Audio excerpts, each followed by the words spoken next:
जय भीम.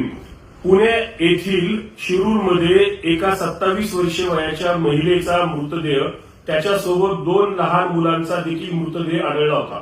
जाळून टाकण्याचा प्रयत्न त्याच्यामध्ये दिसून आलेला आहे पेट्रोल टाकून. या संदर्भामध्ये आजच सकाळी पुन्हा एकदा आमची पोलीस अधीक्षक माननीय श्री संदीप सिंग गिल साहेब यांच्यासोबत मीटिंग झाली, चर्चा झाली. संपूर्ण तपास ते आमच्या समोर शेअर करतायत आणि त्यांची संपूर्ण यंत्रणा यासाठी मोठ्या प्रमाणामध्ये कार्यरत आहे. आरोपींना अटक करणं ही अत्यंत महत्वाची बाब आहे, परंतु तत्पूर्वी यामध्ये मयत झालेल्या व्यक्तीचा, खून झालेल्या व्यक्तींचा तपास होणं आवश्यक आहे, त्यांची ओळख पटणं आवश्यक आहे. यासाठी आम्ही या व्हिडिओच्या माध्यमातून समस्त जणांना विनंती करतो की 27 ते 25 वयोगटातील एक महिला जिच्या हातावर जय भीम असं बोललेलं आहे, जी 2 मुलांसमवेत या ठिकाणी पुण्यामध्ये शिरूर या ठिकाणी राहावयास होती अथवा शिरूर या ठिकाणी आलेली होती, तिचा मृतदेह आढळलेला आहे.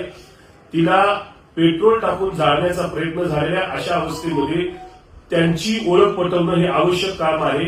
त्यांचे नातेवाईक, त्यांच्या ओळखीच्या लोकांनी स्वतः समोर येऊन या संदर्भामध्ये त्यांची ओळख मृतदेहाची पटवून देण्यासाठी प्रयत्न करावे. त्याशिवाय तो तपास पुढे जाणार नाही. पोलीस त्यांच्या पातळीवर सीसीटीव्ही फुटेज तपासणे असेल, त्यांच्या खात्यांमार्फत संपूर्ण परिसराची छाननी करणं असेल, या सगळ्या गोष्टी करतायत.